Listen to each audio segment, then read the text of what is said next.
Hello and welcome back to the review of me, Kevin, from Kevin Grant on Whisky. A new bottle, unopened, yet to be poured. I'm going to get this in the glass just now, tell you a little bit about it and how I've been able to get this bottle.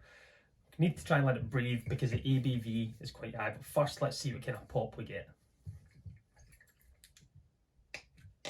Oh, that's a good pop. It's a really nice smell straight away as well.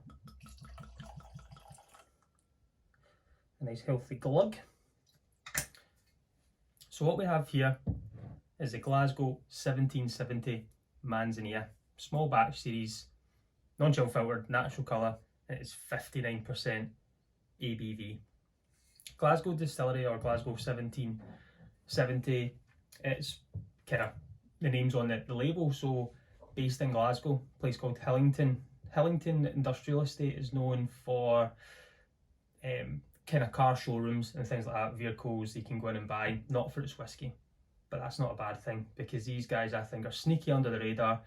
I've only tried the Glasgow 1770 kind of core range stuff when I've been at whiskey festivals, and I've really enjoyed it from the kind of early days, and I always felt that it's going to do really big. I've still not been to the distillery itself, somewhere I'd like to go. These guys were founded in 2015, so it was the first distillery in Glasgow in over 100 years, I believe, to then bring us back. The name Glasgow 1770, there was a distillery in Dundas Hill, and that was the first distillery in Glasgow, and that was in 1770 that distillery was founded. So they've kind of paid homage to its kind of predecessors, brought whiskey back. It's nearly 10 years old, so it's been founded in 2015, or the first distillery ran in 2015, and it's grown and grown. They give us 3 styles of whiskey. They give us their original, they give us their peated, and they also give us a triple distilled, which they do once a month per year that they're running the triple distilled. There's another distillery that kind of runs with a non-peated, a peated, and a triple distilled kind of Springbank. Rings a bell to me here. They started off with 50 cl bottles, so you were kind of getting less amounts, but again, they were so small. Starting to grow, the brand's grown, and it became absolutely massive. As you can see, this whiskey glass here was one that I got from one of the tastings or the festivals I was at in the Glasgow 1770, able to sponsor that. But this is a non-chill filtered, natural coloured whiskey. This has been, I can't believe the colour of it. It's absolutely stunning. This has been in, this is an unpeated version, so it's non-peated barley, but it's been finished in a Manzanilla sherry cask, which previously held peated single malt. So Manzanilla sherry is more or less like a Fino. I think that's the age for 2 years on a certain layer of yeast, and it's very much has to be made in one place. It can't be made everywhere. So it's called Manzanilla. I think it's actually close to Jerez. It's closer to the sea than it is than Jerez is, something along those lines. Fino sherry, I love Fino sherry with peated whiskey, so I'm looking forward to this. And the first little glimpse I got when I opened that bottle there was, I enjoyed that. This whiskey, I wish you could smell just now, it's actually filling the room a little bit. This is going to be strong, this is going to be pungent in a good way. I know it sounds like a word that you wouldn't really use to describe something good, but it's going to have, I think this is going to be good. Again, it's the first pour, it could be a tight neck pour. I'm going in very open-minded with it, and I'm looking forward to it. I think the bottle design's great. It's got enough information on there, but I'm going to get it on the nose, get it on the palate, and go into a little bit more about the detail of what's on the bottle, what information they give us. So give it a wee swirl in the glass. Have a look at the legs here.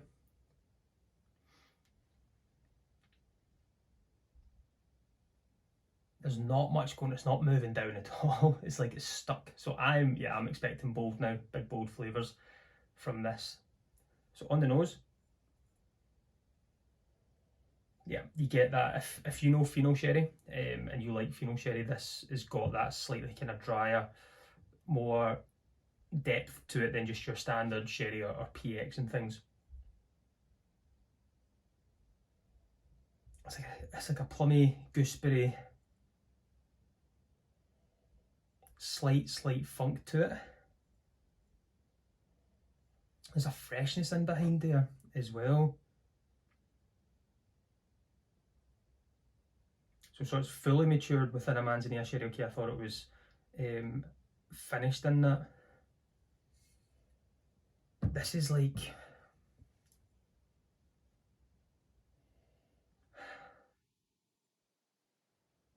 plummy.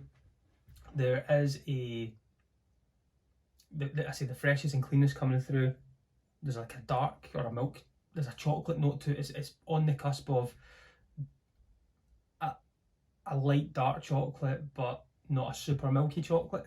That's hard to describe. It's maybe been kind of raisins and darker chocolate. There's a soft kind of apricot, like marmalade or jam as well. I love it. I don't get the peat on the nose from that cask, but the flavour's going to be coming maybe on the palate from that. ABV 59%, 59 on the nose.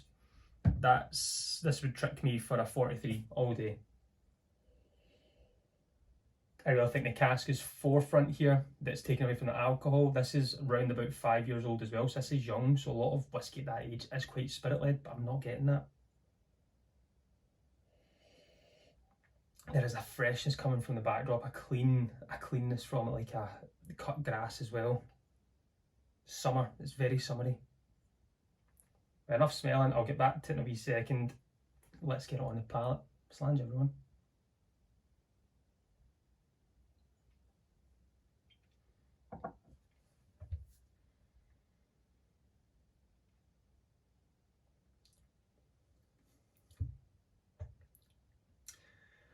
That's magic. That is, you can get that really soft peaty notes coming through from the backdrop from the cask it's been in. It is not forefront, softer kind of sweet ash. The sherry is staying there.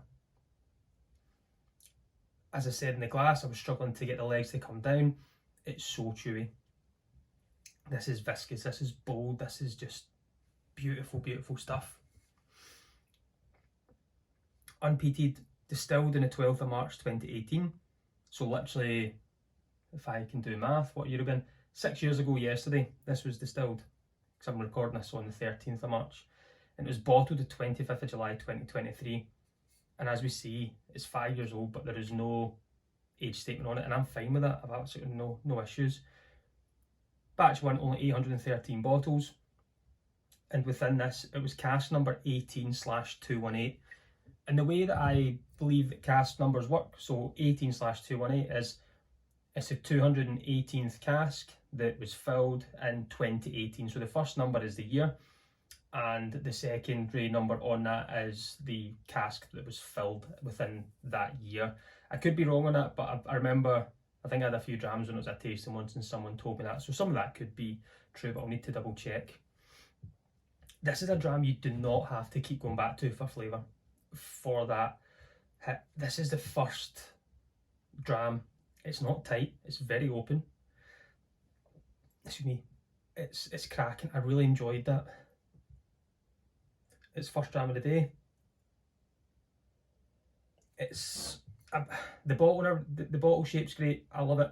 I think it's a great design, eye-catching. The nose is wonderful. Everything about this is a whiskey that I really enjoy. I'm going to add some water just now and let this,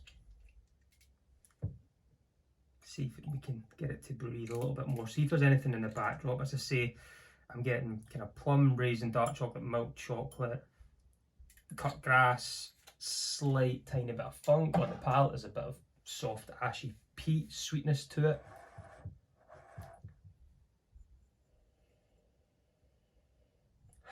It's not tropical, but there's something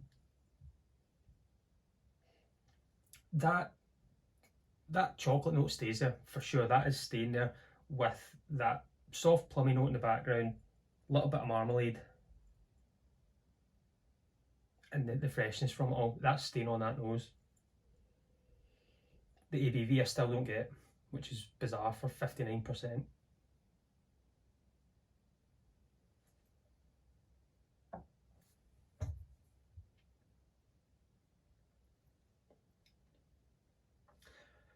that's a massive style of whiskey that I enjoy, and I am very much peat and sherry go well, peat and wine go well. Sometimes I can be hit and miss with Fino on an unpeated whiskey. So when seeing this at first, as I said, I was open-minded to it, but it's definitely got the DNA from the peated cask before.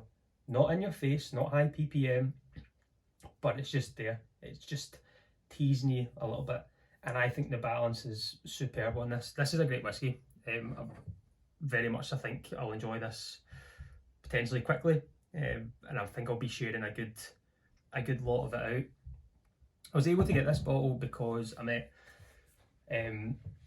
one of our friends that watched the channel, Danny Keenan. He came up and he was asking to go meet for a Dram show on Sunday. I went and met him at the local, and we shared some Drams. He actually gifted me this bottle, and I'm so glad I've been able to open it, and I'm so thankful as well, Dan, for your generosity to do this. And the first thing I said is, like, I'm getting this open and I'm going to review it this week.